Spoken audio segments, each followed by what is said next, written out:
What's up, everyone? Welcome back to Every Week We Follow. Today, we have got a match preview for Aston Villa against Fulham at Villa Park on Saturday. Gary's ready with his celebrity matchbook and pen. How you doing? Yes. Oh, you can get them from all good Villa outlets. Like, you need these guys. You can get autographs. You can, celebrity matchbook and pen. Mate, it feels like it's been forever. I've missed I was you. about to say, yeah, I was about to say it.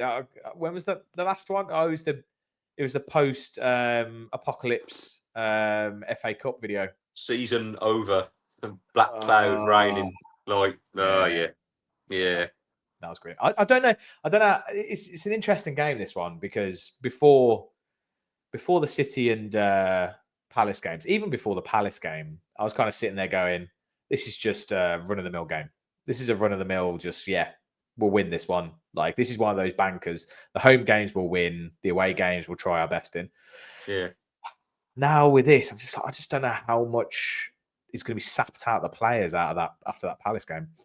Yeah, I think we discussed about this before in the last couple of shows, mate. I think it went after the City game. I think losing last minute against City has done psychological damage. That's because I just didn't expect that kind of performance against Palace. I mean, one, I thought Emery obviously got the team selection wrong, but that didn't excuse the lack of tempo. It was just, and I'm not taking anything away from Palace because Palace were outstanding, but we were terrible. Like, we just didn't get going, and we played into Palace's hands and allowed them to absolutely batter us. And I just somehow Emery's got to galvanise them to motivate them to try and win the last 4 games, to give the fans something to cheer about, and 2, potentially. I mean, I think it's gone, but maybe if we win all 4 and results go for us, we could finish in the top 5. I can't see it. I think the aim needs to be to try and get that 6th place for Europa League. I don't want Conference League again. No, it's just not the same at all. Like, obviously, nothing's going to be the same coming off the back of Champions League, but at least Europa League, you do still have some of those big teams to try and beat, and you have the carrot of trying to win it to get back into the Champions League as well. Yeah. But yeah, I don't know. Go on. It gives us 2 options to get into Champions League, doesn't it? Via league or winning the Europa League. So it gives you something to fight for, and that will be massive. Mate, if Man U and Spurs can do it, we can do it. Oh, mate. I hope they could both get better. Just the idea. I think I said to you the other day, I was like, imagine, right? How wrong does this sound? We've made the quarterfinals of the Champions League. We made the semi-finals of the FA Cup, and we finished 6th. And then Spurs or Man U finish 17th and win the Europa League, and they get Champions League. What?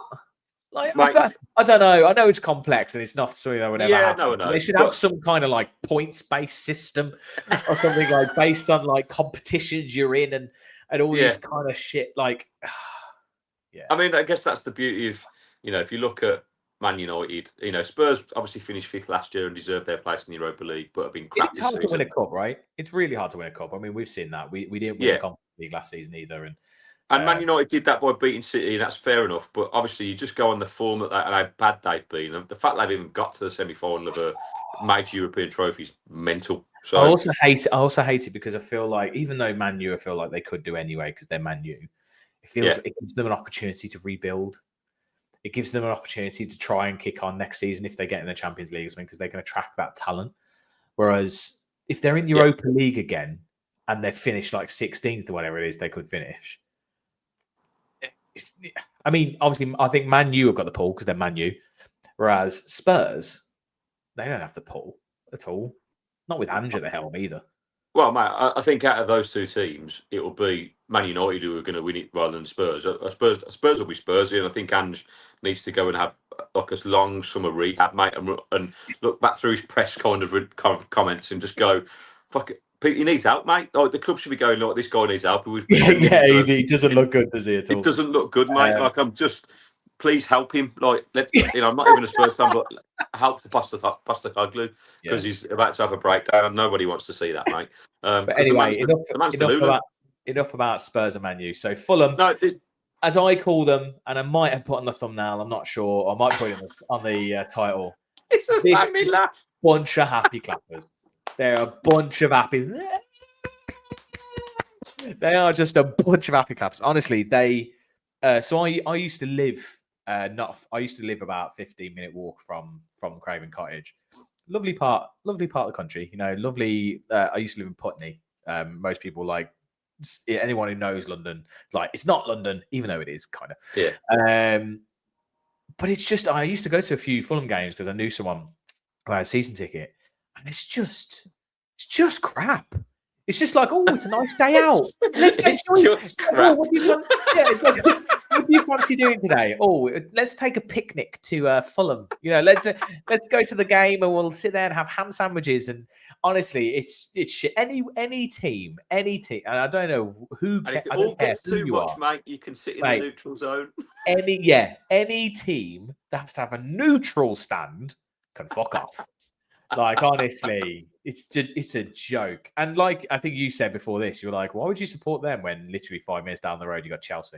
I don't. Like, Yeah, just make it make sense to me, mate. Like you've got two. It's a bit like Villa it's a Blues. You go, lovely little ground. It's a lovely ground, and like they've got the entrance on the residential street, and it's these nice little doors that go in. It's lovely, you know, blah blah blah. And they've got the concourse that goes out to the river. It's beautiful, but that's just a nice day out. That's not going to the football. That is just, and it's like, you know, £8 a pint. Well, it's just crap. Like crap. They will be so happy to go to Villa Park. Those fans will be so happy. Mate, they'll be scared walking through Aston. They'll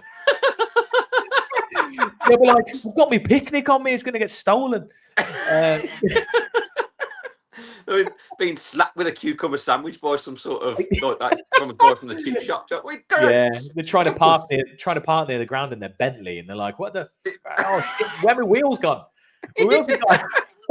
that little kid that comes up to you, can I watch your car, sir? Can I watch your car? Pay him, or it's gone. My car's been replaced by a mattress. I don't understand what happened.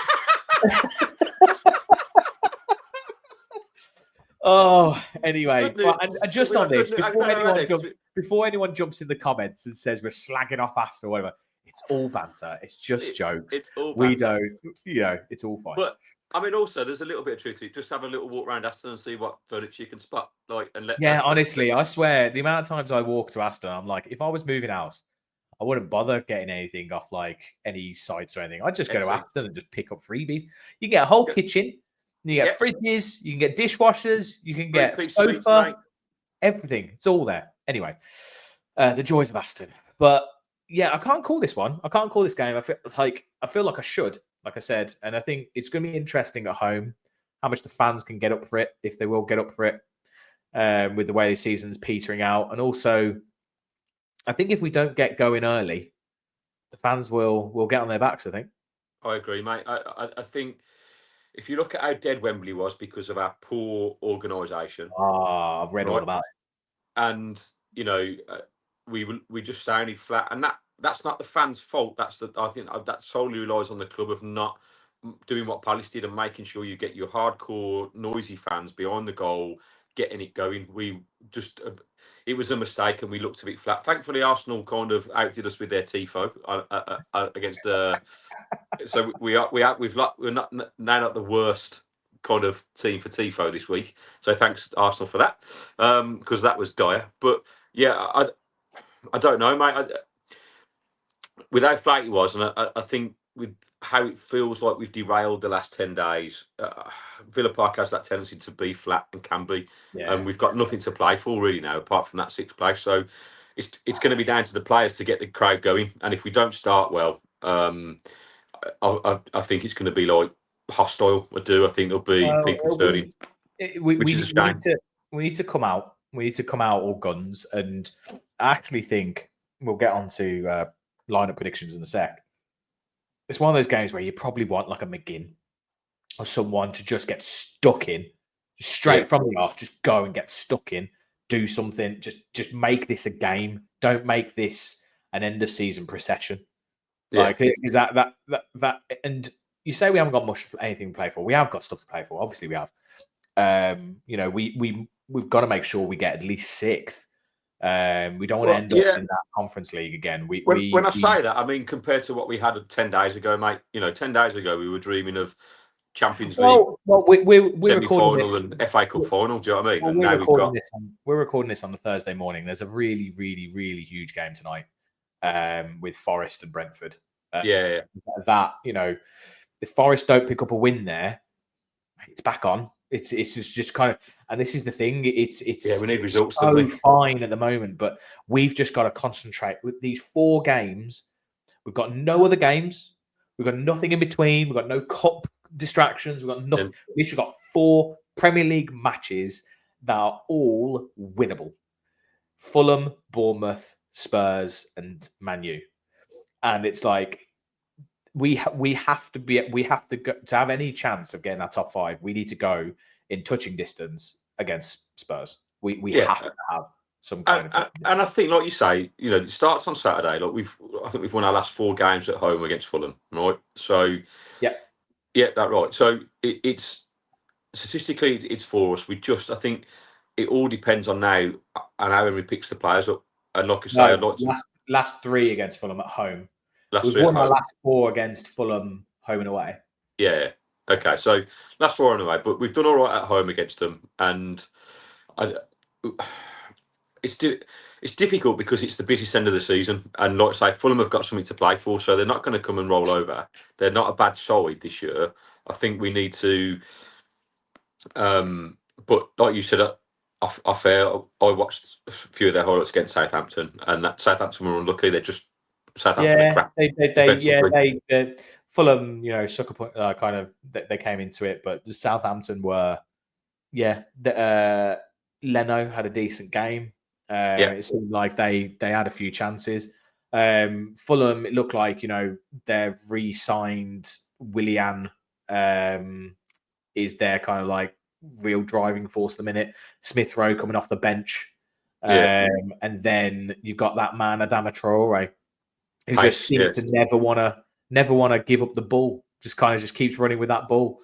Well, and they've got Raul Jimenez, and I don't know if he's playing. He's also a threat. So they've got a potential threat, but we've got to turn up, mate. This is my concern about how flat the performance was against Palace. So if we don't turn up, Fulham will be.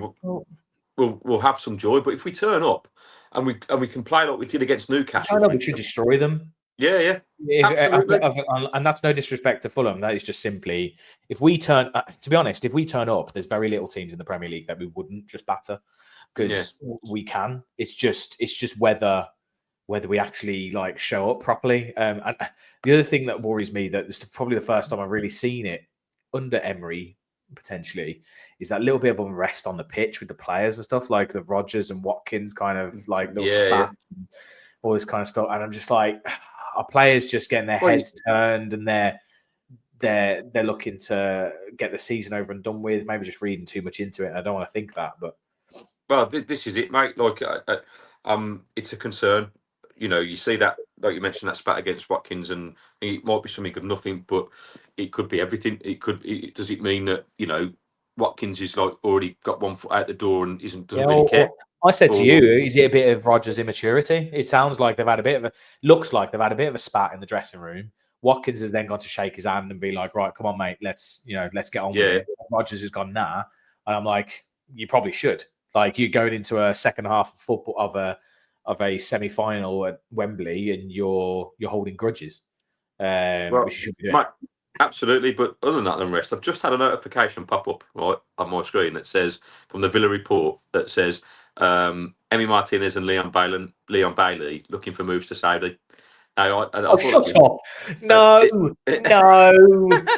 don't be silly.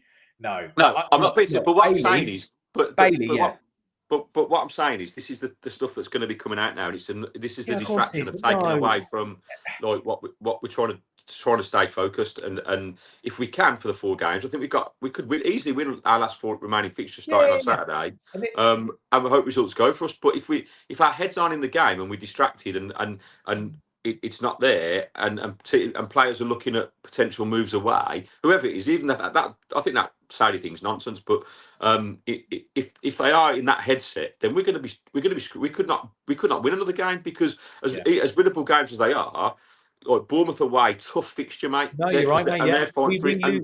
we lose this game. We lose this game, or equally just don't win against Yeah, Fulham. I think the season's petered out. We then go into Bournemouth on a bit of a low, where it's yeah. away at Bournemouth and they're really tough. We lose that game, and And, you've got Spurs and Man U, and you're derailed.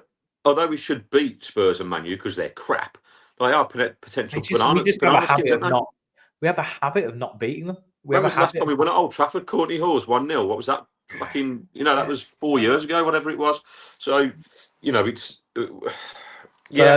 Spurs always seem to come up against us. Mate, I thought I was over Saturday, but I don't think I am because the more I think about it, the more pissed off I am. I think it's frustrating. It's derailed. Like I said about that game, I'm not frustrated. I'm just I'm embarrassed. I'm kind of sitting there. It's been and you speak to anyone, and everyone's like, "Oh, that FA It was Cup, embarrassing." I'm just like, don't talk to me about it. It was just crap. We didn't turn up. We didn't do anything. It was rubbish. It wasn't a game of football. I had a great day at Wembley, mate. It was brilliant. Sun was shining, a few beers. Again, but I've had 3. I've been to Wembley 4 times and not seen us win. I've had great days out. It's cost me a fortune, but I'm not seen any fucking decent football. When you were talking about, when you were talking about people getting pissed and getting battered and stuff at the game. Did you watch Villa on Tour's match vlog from the FA Cup? I saw. I didn't watch all of it. I saw a little bit of it. Yeah. I think Max was okay. But is it Simon, I think, who goes with? Yeah, Simon. It's not good. It's not good. No. And then even before the game, he's talking to Dan Bardell. And I swear he sounds trolling. Is that everyone was just battered? Everyone's at Box Park just getting ratted. And I was just like, I suppose in the in the nice weather, a couple of pints flowing, you probably haven't eaten. It's quite easy to do that, but it was just funny. Everyone's just like, yeah, we're going to do it today. We're going to win. And I'm just like, this is exactly what the players probably did do it on the pitch. They're all just maybe they just had the great hospitality of the FA and we're just getting smashed for free inside Wembley too, because it looked like very much like a hungover performance, mate. And disappointing. Just on the I'm just nervous about Saturday because of that. I'm nervous about that. I'm kind of nervous, but at the same time, I'm kind of if we win it, it doesn't necessarily mean anything. If we lose it, it doesn't mean anything. I feel like our season is petering out, and it is a case of 6th. I'd love 7th. I kind of really don't want, but I wouldn't be surprised if we finish 7th or 8th. It's the kind of thing where we might just lose it. This is my final analysis on it, mate. I think. I hope we do it, but that we can win our final fixtures and let the gods decide where we fall. Right? Win our final. We have to do it now. We have to galvanise this weekend. If we don't do something and we kind of have an iffy performance, and even if we have an iffy performance and we manage to scrape it 2-1 or something like that, it doesn't fill me with hope. I feel a bit like last year, mate. We've just run out of steam. And I said this has happened with Emery with both seasons with Emery at the end of the season. And like I said, I don't know if it's mentally drained, all the really heavy analysis the players do all the time. But the big question for me is that it shouldn't be that way. We've got a decent squad this year, and I'm not. I'm starting to question Emery's decisions on squad selection. Right, which probably brings us into our predictions of squad lineup, right? Let's do this. Our lineups, mate. Let's do this. So this is your. Oh shit! I haven't added you. There you go. This is your lineup. This is my lineup. Now, unfortunately, this gets rid of McGinn, and not because I don't want him in the team. I just, he's probably the only player that has run his nuts off, but. And I think him and Rodgers probably need to come from the bench. However, I've put Rodgers in there because Emery I know he won't drop him. I know he won't give it. And this is the only place he should play him. Yeah. That number 10. Don't play him on the right. Completely ineffectual. No. So back line, mate. I think we need.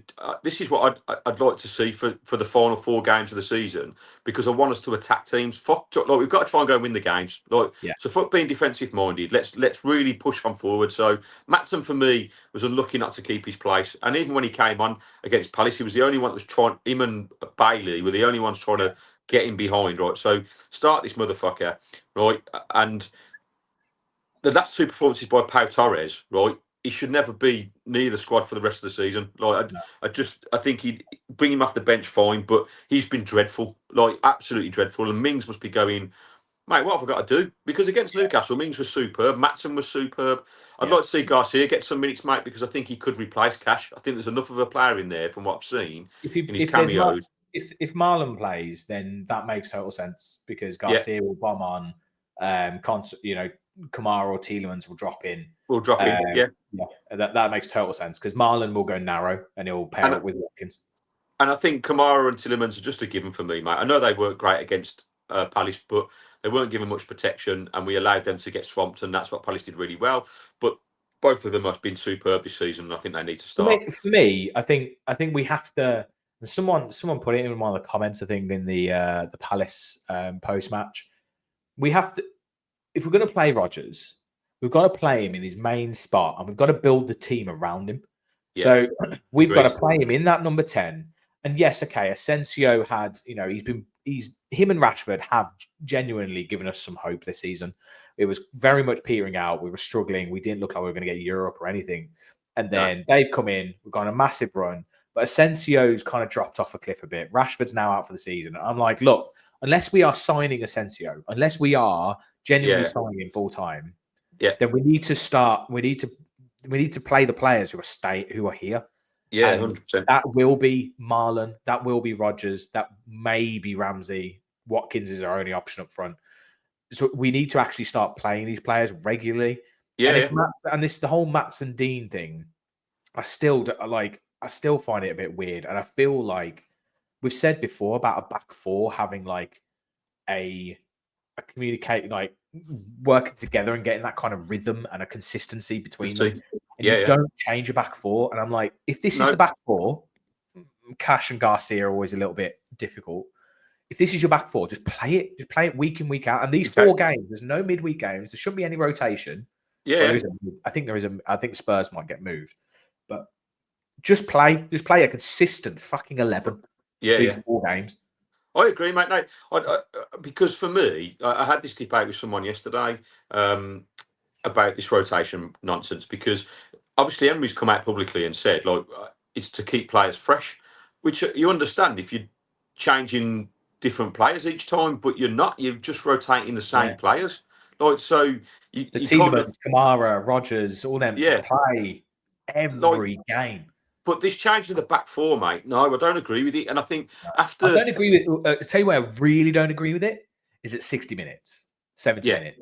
In a game, do not change your back four mid-game. Unless you really need to. Unless, like, your left back's getting absolutely done or your right back's, like, on a yellow card and he's really knackered and he's got a winger running at him. Yeah.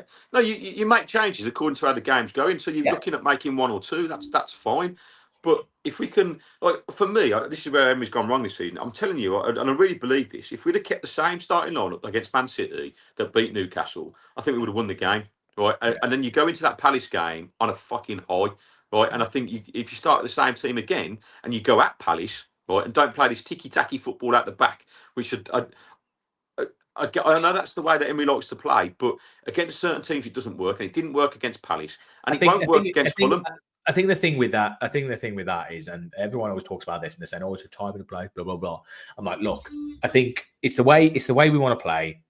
He does mix it up a bit. We do sometimes go a bit more direct.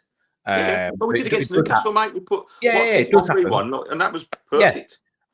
But the thing with the playing out from the back is that it's high risk, high reward, right? Like, it's brilliant when it works, and it's terrible when it doesn't. So. And you got to just balance and manage those risks. And you got to kind of look at it and go, well, we can either play it really safe and then we don't get the advantages going forward and on transition, or we play that risk. We trust our players. We trust that they can do it. And we manage to catch them on the break and we score more than they do. That's kind of, that's the... And unfortunately, like I said, when it doesn't work, it's really bad. Mate, I sound like a broken record, and maybe I'm naive in terms of how football should be played, but because I'm no professional coach. But... they are, and therefore, if you look at how to, like, this is my best example of this is Emery against Palace. Played them 4 times this year, haven't beaten them, right?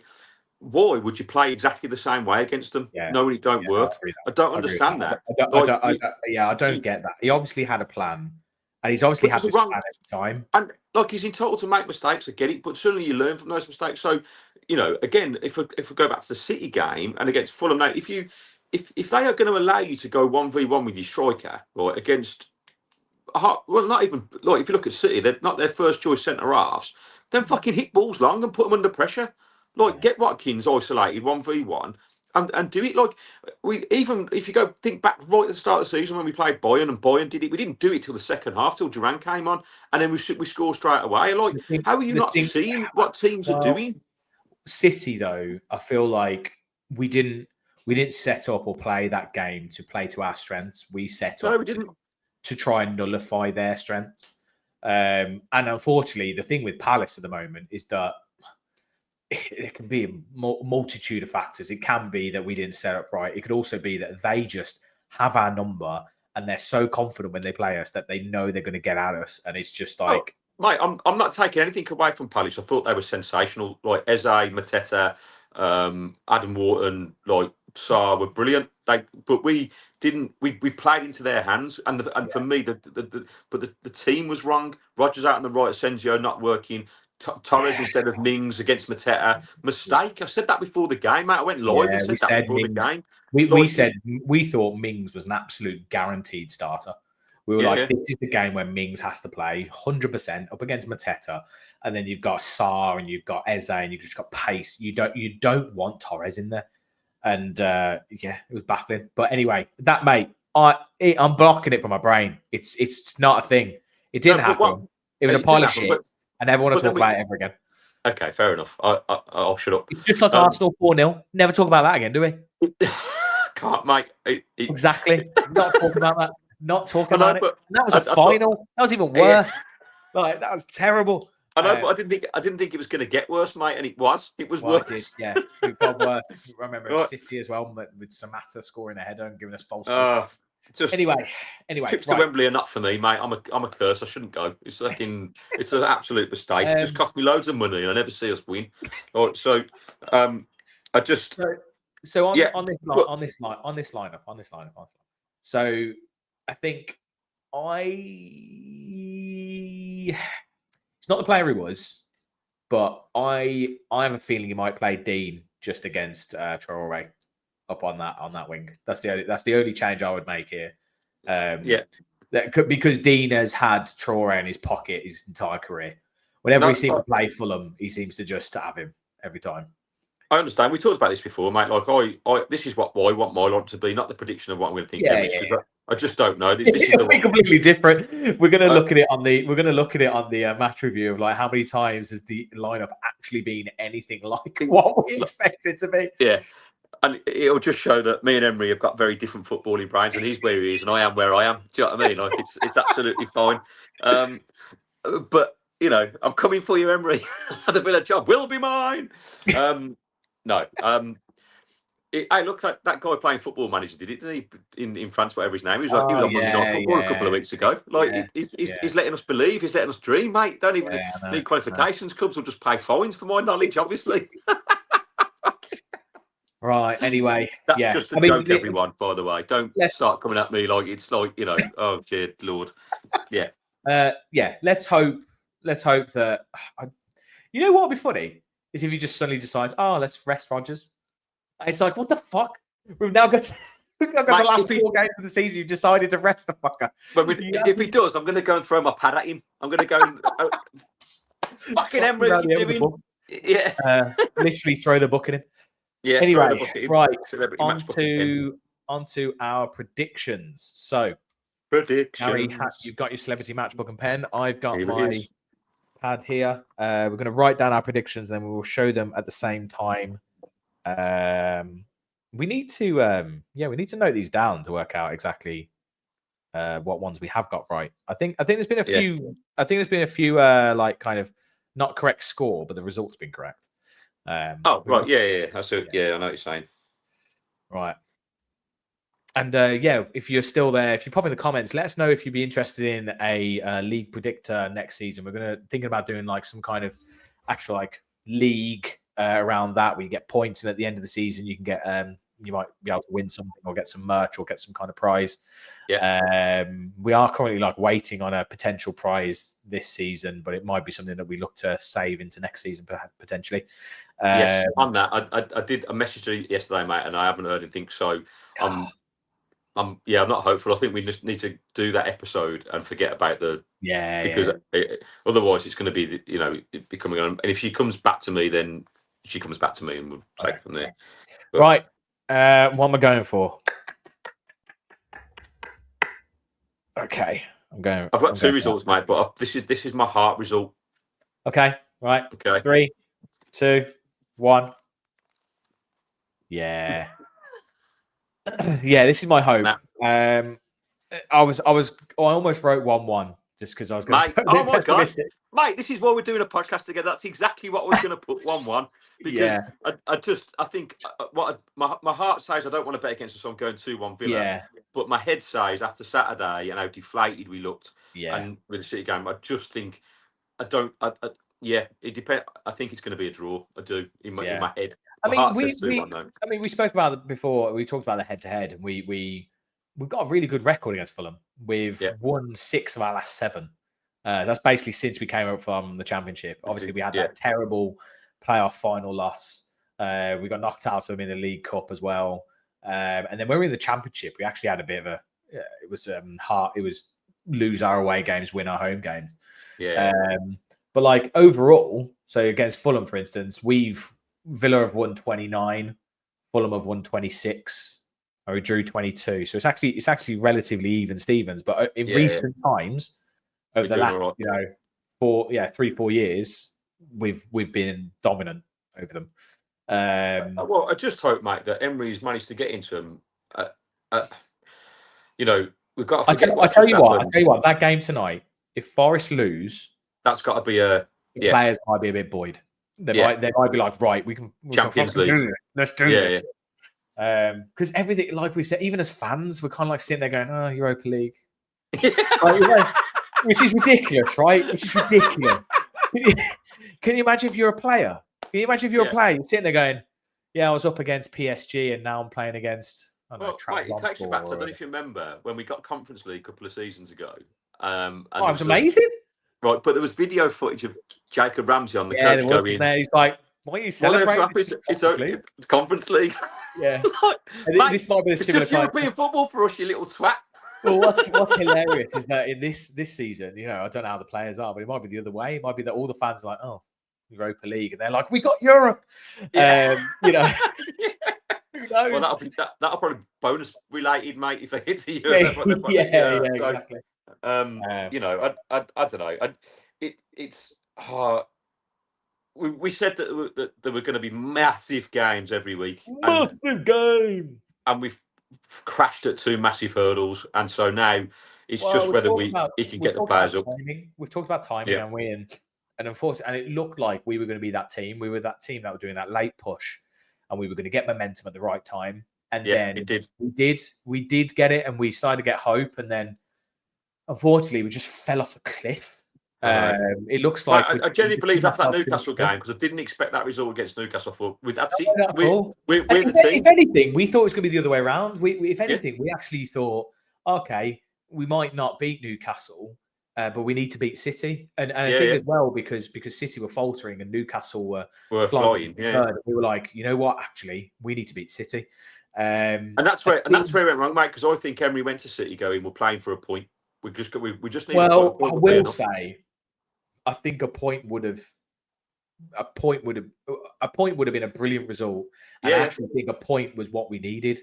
And I mean, mate, it's so. We said that because yes, we could have gone there differently. We could have tried to win the game or whatever. But mate, we were 10 seconds away from getting that point. Like it's frustrating. But then it comes down like I don't solely blame Disasi for that. And I've watched it many times, and I just can't understand for me why Torres did not make any attempt to cut out the cross. No attempt. Look, it's obvious the cross is coming. It's obvious the cross is coming. Just throw yourself in front of it. I don't understand. Yeah, I don't understand. But mate, I can't keep dwelling on these losses. We've got to move on, mate. Football, it comes and goes. It's yesterday's news, but we're just looking at, for us, obviously, it's about what we do now to kind of get it back. And if the players, it's all about the mentality of the players and where they are psychologically now. It's not about are we good enough, because we're good enough to win the last 4 games. It's whether we want to. It's whether we're up for it, and that is the big question. I said, I think if there's a golden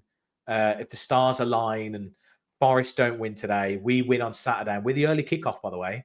So we win on Saturday, and all of a sudden we're now in this kind of like in this push. Yeah. And then you go into that Bournemouth game, Boyd, and you're like, come on, like let's get this, get over this fucking line. We did it last season. We trudged over the line, and we were lucky that Spurs faltered. But yeah, we did. We got lucky last year, mate, and because we were faltering as well, but we managed to do it. So we just need that same again. We need other teams to, and if, like you say, if that the game's not as massive, there will be twists and turns. There will be. Yeah. Well, all those teams Chelsea have got to play Liverpool, Newcastle, and Forest. Do you know what I mean? So but Chelsea aren't the team that I'm really worried about. Like Chelsea, I think who we will get. They're who we will pip sixth off. Yeah, it's Forest. Forest are the ones that I'm like. They're the ones we need to catch for fifth. Yeah, and their games are not. I think this is their most difficult game left. They've got Leicester. They've got. Let me just quickly look. They've got Leicester. They've got West Ham. Oh, hang on. Oh, actually, no. You say this. So they've got Brentford. They've then got Palace on Monday, away. Come on, Palace. Palace fans. Palace will have their eyes very much on the FA Cup Cup, right? And then they've got Leicester, they've got West Ham, and then they've got Chelsea final game of the season. Final game of the season, which could be the playoff game for the Champions League, couldn't it?